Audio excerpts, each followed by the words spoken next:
It was 1973. Residents of the Mandal village in Uttar Pradesh were protesting. Why? Because the sacred forests were in danger. They had been opened up to the industries to exploit them for lumber.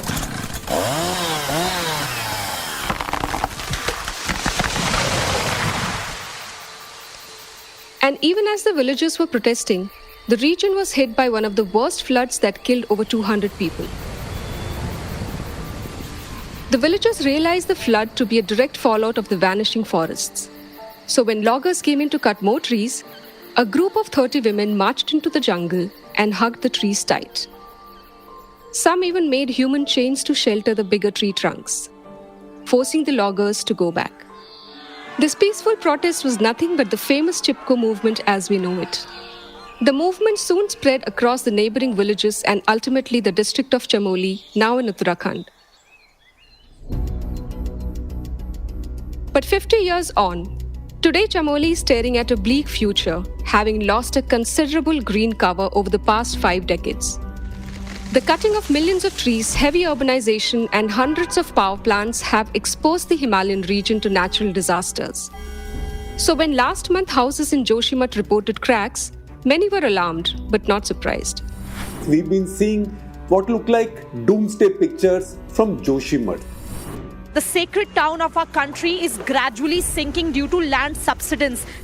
करीब 40 साल पहले ही इसकी आहट हो गई थी. अब विनाश बढ़ा है तो फिर जोशीमठ की याद आई है. This brought back decades of warnings from the environmentalists and scientists that successive governments have ignored. So will this tragedy now wake up the government? What about the fate of thousands of residents who've become homeless overnight in the middle of a chilling winter? How many Joshimaths are there in the country? And why just the hills? Aren't some of our cities facing such ecological dangers too? All this and much more in today's episode of The Morning Brief, where I speak to Shivani Azad, my colleague from the Times of India, Dehradun, who's been reporting from Ground Zero. All you want is development. All you want to turn Uttarakhand into Delhi. Why? We are losing on everything. Uttarakhand is losing on everything one by one. Ravi Chopra, a research scientist with 4 decades of experience in dealing with developmental and environmental issues in the Himalayan belt. You are willing to spend 20,000 crores on some central vista in New Delhi, but you are only spending 12,000 crores on an 889-kilometer road widening project in the high Himalayas? What kind of nonsense is this? And Dr. B. Mahendra, who was at the helm of town planning for the Bangalore Metropolitan Region Development Authority. The interference by the policymakers or the administrators is too much in the preparation of a master plan. It's Thursday, the 2nd of Feb. I'm Kalpana Pathak from the Economic Times, and you are listening to Are We Also Living in a Joshimath on The Morning Brief?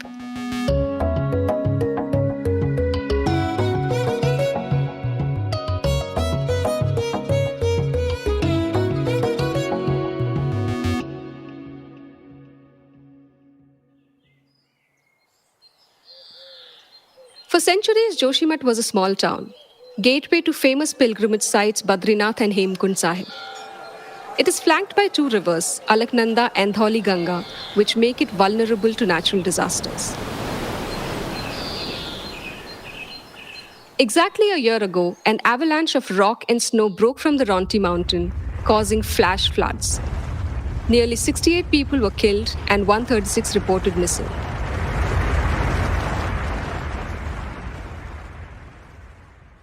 Then in September, a few residents of Joshimath began noticing the earliest cracks in their homes. The land had begun to sink. And by January, we had 800 homes recording cracks, and 200 of these were marked unsafe to live.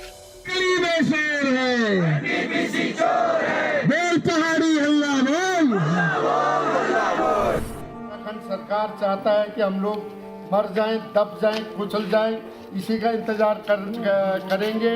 आज हमारे बाल बच्चे road पे आ गए। हमारे ये सीमांत तहसील जोशीमठ है। इस तहसील में चाइना से लगा हुआ ये तहसील है। उसके बावजूद भी इस देश के प्रधानमंत्री को कई दिन पहले आगाह कर दिया गया ज्ञापन के माध्यम से। मुख्यमंत्री जी को कई बार ज्ञापन के माध्यम से आगाह किया गया, लेकिन आज भी वो लोग हमारी सुध नहीं ले रहे हैं।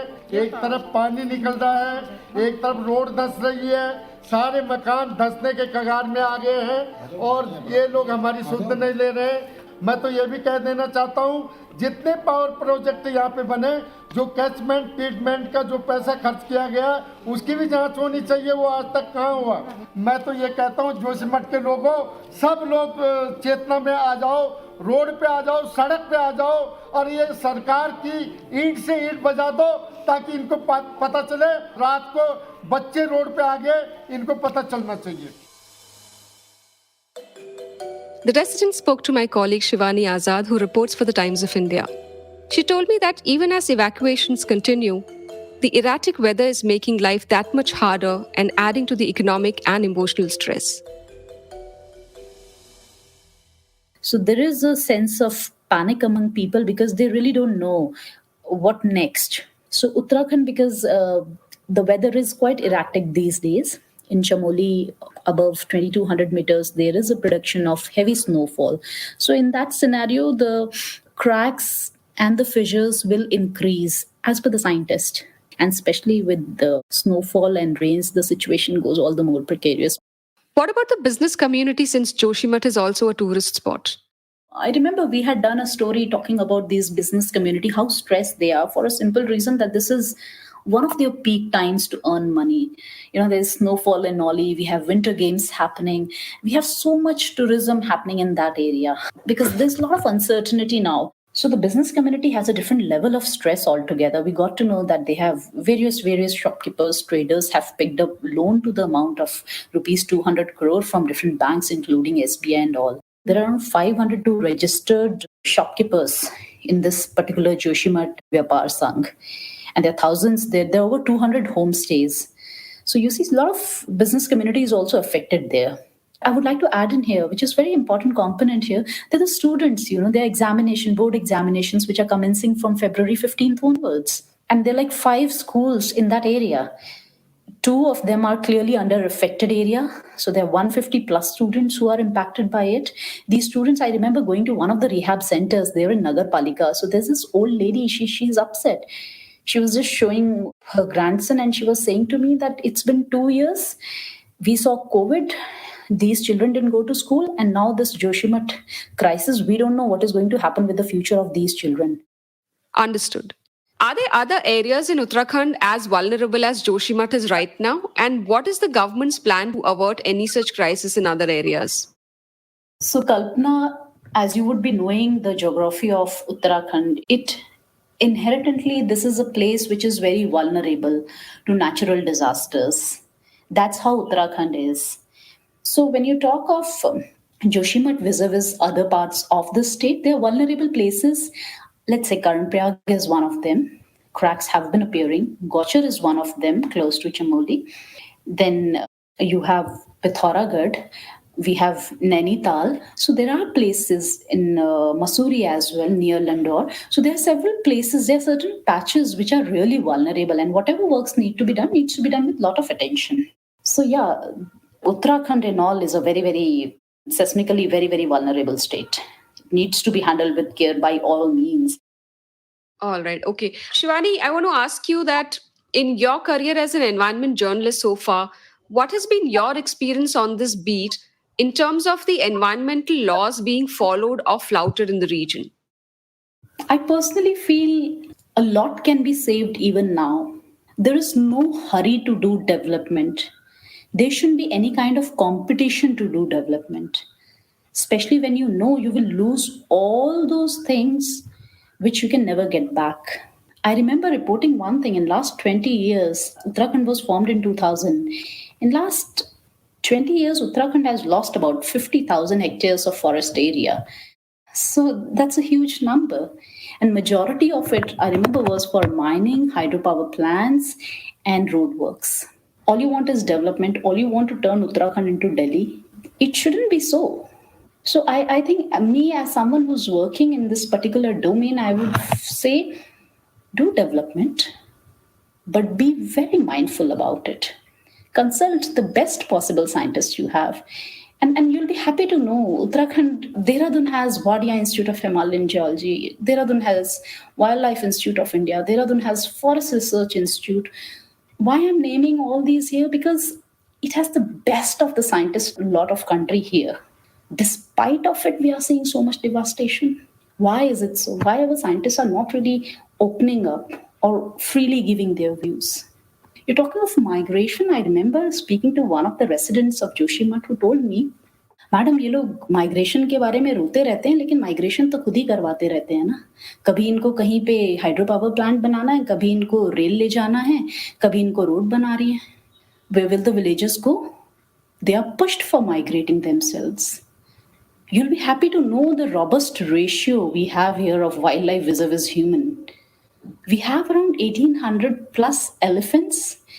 We have some 400 plus tigers. We have some 1000 plus leopards.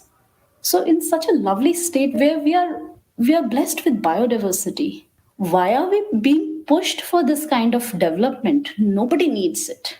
Nobody, literally. And all those who need it, the business community, they don't come up openly, but they do say that it has to be very sustainable sort of development. Otherwise, we are losing on everything. Uttarakhand is losing on everything one by one. The losses are not limited just to Joshimath.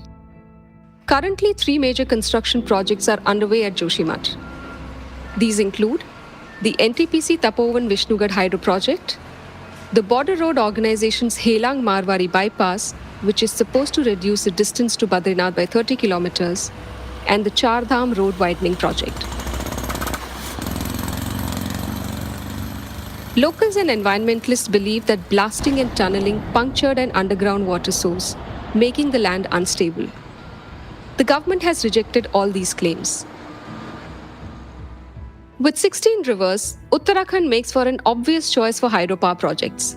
No wonder then that there are 650 hydropower projects planned or under execution in the Himalayan and Hindu Kush region, many of them in the earthquake-prone zones. The importance for hydropower is that startup time for generation is very minimal, and this helps in meeting peak power requirements.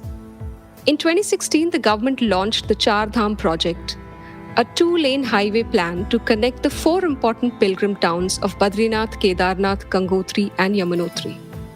Experts held that chopping of trees and excavation at the base of the hills was damaging the ecosystem.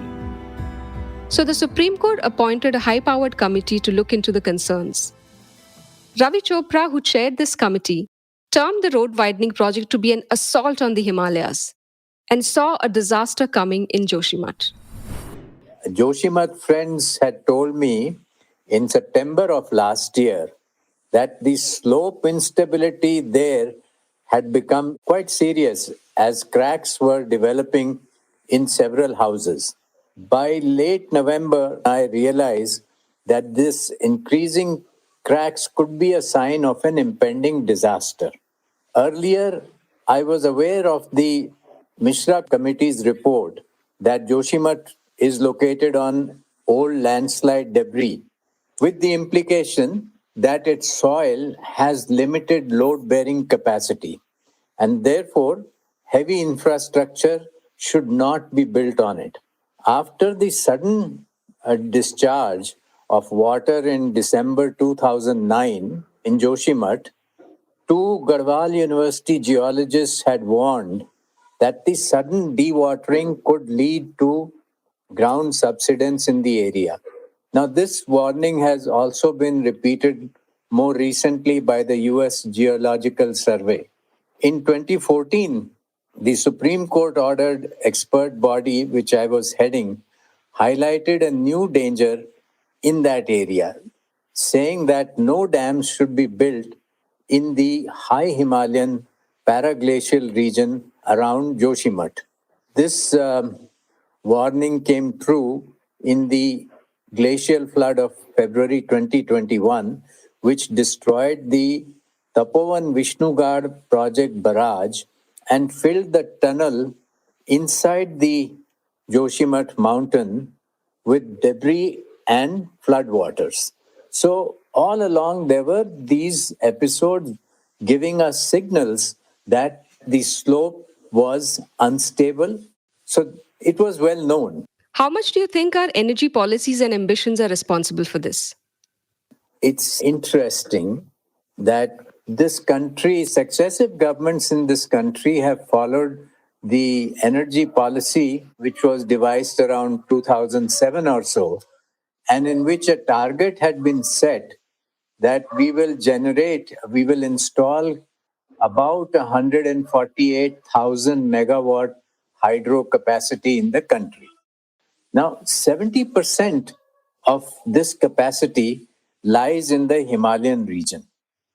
Now, it appears that all these governments have been reluctant to review its energy policy of 15 years ago and look at other alternatives that are safer. For example, solar energy. Okay? So that's where the crisis lies. And of course, there's a very powerful construction lobby. When I was heading the committee on dams, I was repeatedly not only told about this, but also exposed to the power of that lobby.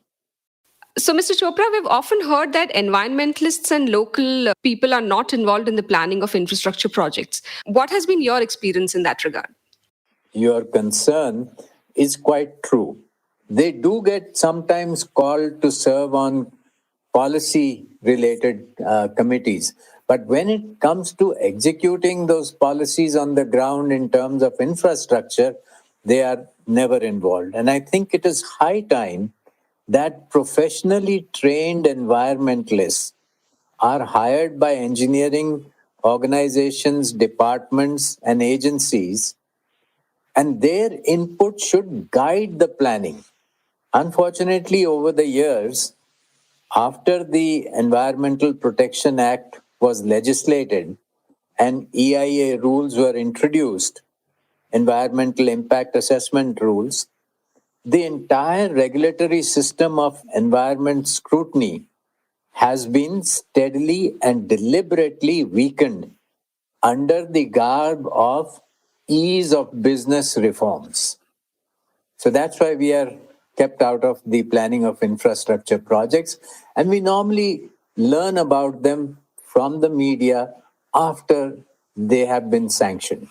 So environmentalists and local people begin to complain when they learn of these projects. If they think that the projects are going to do more harm than good, or there is some way that the projects can be made better, they speak up. But sunta kaun hai? Despite all these warnings, official committees, there's no acceptance of their recommendations. The regions where the projects are located, that's where the victims are, and the beneficiaries are somewhere else where the power is being delivered. Okay, this has been going on since the Narmada and the Teri dams. Now, ideally, the local people should be involved in the planning of these projects. Another way to handle this is that we've had a tradition in this country that local communities manage their local natural resources. It was the British who came and changed it and set up the departments and transferred all the, in the name of sovereign rights, transferred all the control of the natural resources to the state. But I think the time has come to genuinely empower the panchayats and local communities, particularly the Gram Sabhas, to manage their local natural resources. Understood. So, do you think that after what has happened in Joshimath, government may probably pay heed to the warnings now and relook at the projects that it's doing? No, I'm not very hopeful, and for good reason. Just a few days ago, the Union Minister for Power, Mr. R.K. Singh, who was speaking at Davos, and he said that the government intended to go ahead with the construction of hydropower projects in the Himalayan region. He was very categorical. Now, Republic Day, there's a big ad in the newspaper, full page ad. And what does it say? The government is now announcing very boldly that they are launching initiatives And several infrastructure projects are listed, including a rail line from Doiwala near Dehradun up to Gangotri and Yamunotri. तो ये जो सब warnings हैं कोई सुन नहीं रहा है. And this comes, as some of you have already pointed out, that people are now complaining from other towns in Uttarakhand that they are witnessing cracks after whether it's a railway project or it's a road project, they are witnessing these things in other parts of the state. All right. Mr. Chopra, we've also learned and we've read about the fact that it's not only other parts of Uttarakhand, but also regions like Sikkim, Darjeeling, where a similar occurrence has been seen. What are your thoughts there? Without trying to sensationalize the issue, I believe that there is a cause for concern. The Himalaya being very young mountain ranges, still in their formative stage, are very fragile. And therefore, any kind of major infrastructural project should be undertaken after very careful geological, geophysical, geotechnical analysis. Okay? Investigations. Their carrying capacity of the mountain slopes has to be assessed. And if possible, these projects should be avoided. But if they are essential, then the kind of detailed investigations I've said should be done without taking any financial shortcuts. Sometimes we get impressed, like the Char Dham Pariyojana. So the government makes an announcement, 12,000 crore rupees will be spent on this Pariyojana. And we get impressed, 12,000 crores, a lot of money. But I can assure you that when we were investigating as the Supreme Court Committee chairman, when I went into the field to investigate the processes of road widening, there were so many things that had not been done. And when these were raised, the engineers on the ground would say, Sir, kharcha badh jayega. Now, you are willing to spend 20,000 crores on some central vista in New Delhi, but you are only spending 12,000 crores on an 889 kilometer road widening project in the high Himalayas? What kind of nonsense is this? So, I'm not surprised that there are these reports from other parts of the Himalayan region, because the kind of care that is required if any construction has to be done in this region is simply not there. All right, Mr. Chopra. After last February floods, the National Disaster Management Authority in its report observed that India should learn from best practices internationally. Any examples you can share? So there are safer practices that one can adopt. For example, in the context of the Char Dham Pariyojana, we all talk about making Uttarakhand or Himachal or Sikkim like Switzerland. Switzerland is supposed to be the model. But in Switzerland, you don't have 10-meter wide autobahns, highways, expressways. You have narrower roads. So we could learn from their design features. In fact, in our committee's report that was submitted in July 2020, we did give such a design. And I'm told that now that design is going to be implemented on a small part of the road to Yamunotri. That's good to hear, Mr. Chopra. I wanted to ask you your thoughts on the 72,000 crore rupees Great Nicobar project, which will see diversion of forest land for a port, airport, power plant, and greenfield township. I must confess that I have not studied this issue, but there is room for great caution here also, because many cyclones originate annually in the Indian Ocean, westward from Indonesia, and often they threaten the Andaman Nicobar Islands. Now, we are in the midst of climate change, and with rising ocean temperatures, the frequency of these cyclones is going to increase. And forests are the first line of defense against climate-related disasters. Many of us know that a few years ago when the Aila cyclone hit West Bengal, it was the mangroves that reduced the impact of that cyclone and saved a lot of lives, agricultural land, and livelihoods. So, all I can say is that if it's absolutely necessary and you have to do something for defense purposes, etc., then the maximum amount of care and caution that is required will be undertaken. Don't forget that the Andaman Nicobar Islands are also at the tail end of an earthquake prone seismic region. But one of the plans of the government is to take an afforestation exercise in Haryana and Madhya Pradesh. So the trees that they'd be doing away with or cutting in the Nicobar Island would be compensated by planting trees in Haryana and Madhya Pradesh. To me, that sounds a little ridiculous, but does this work? Does this strategy actually work?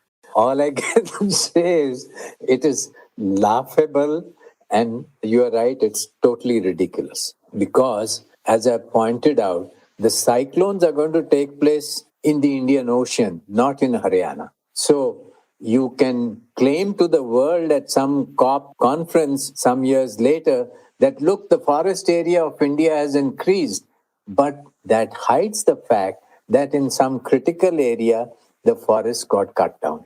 Our springs are gone, our forests are gone, our rivers are polluted. There's much more work to be done, and lots of jobs can be created in doing this if we want to do it honestly. And finally, Gandhiji's dictum is there that earth has enough for everybody's needs, but not for anybody's greed.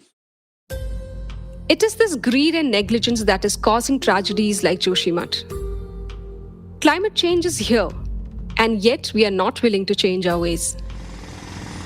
Be it the swanky Gurugram, Amchi Mumbai, or India's Silicon Valley Bangalore. Even a slight drizzle is enough to bring out the worst in our cities. The air quality index seldom goes below hazardous and unhealthy levels. Buildings have replaced the lakes, and mangroves have made way for ports, bridges, and coastal roads. Dr. B. Mahendra, who authored the revised master plan for Bangalore City in 2015, blames political interference in city planning for all the chaos that has befallen our cities. See, whenever you get into the system of administration, the administrators and the policymakers never give due share to the planners. See, whenever a master plan is prepared, we'll have a lot of challenges. The interference by the policymakers or the administrators is too much in the preparation of a master plan, because they'll have their own agenda which they want to enforce through the planners. If the planners doesn't follow what they need to follow based on the planning principles, the chaos or the disasters all will happen, and finally, for the mistake of XYZ, the planners are blamed. As a city planner, Dr. Mahendra, how do master plans undergo changes that they shouldn't? What happened in the case of Bangalore? See, the issue is like we drafted the master plan for Bangalore with all our vision, commitment. We drafted even a vision document also. What it is, what it should be. The problem is, it is the implementation. This master plan is being used, misused, and abused for pecuniary reasons. Once a master plan is prepared, we are not supposed to deviate from the master plan, which is a statutory document approved by the government. The government itself wants to change the land use officially and unofficially. Ultimately, there will be a lot of pressure on the planners and the administrators for various reasons follow the instructions of the government. The government means the political setup. The very aim of or the task of preparing a master plan get defeated within no time. And the result will be what we are seeing, like Joshimath, or flooding of cities with small rainfalls and so many chaos. Why the slums are coming up, you tell me, when you have a master plan? There is no space for slums.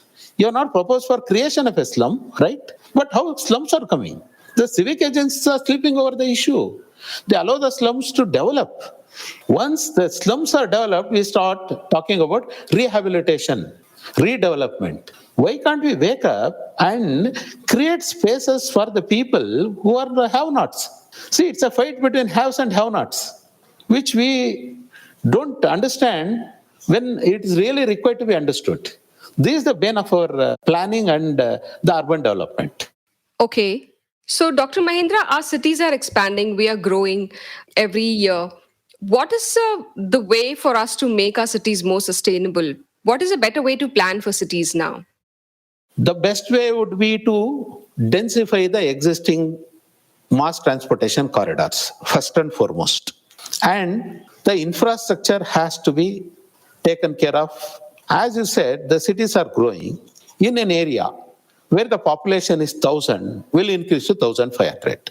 Then automatically the requirement of road space increases, the requirement of water consumption increases, the discharge of sewage increases, the garbage increases. But we have the old system which is in place, which cannot be expanded immediately. But the population increases very fast. What I suggest is you optimize and densify the transportation corridors. That is what we are calling the buzzword as transit-oriented development. You go for that.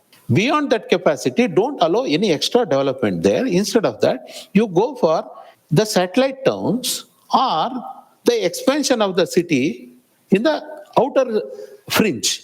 Unless we follow this with the rapid urbanization, you cannot allow it to go the way it is going.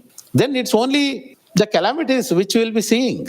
Otherwise, there is no future for us. The Joshimath tragedy has shown that development and growth cannot come at the cost of environment. It forces one to think, is it really important to turn ecologically sensitive areas into tourist spots? What if we cap the number of visitors coming to these towns annually?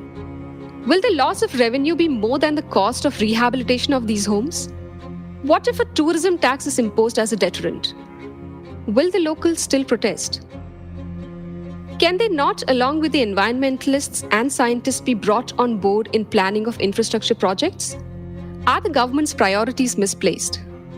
The Joshimath tragedy clearly shows that. One cannot strip a region of its green cover and compensate for that by planting trees elsewhere.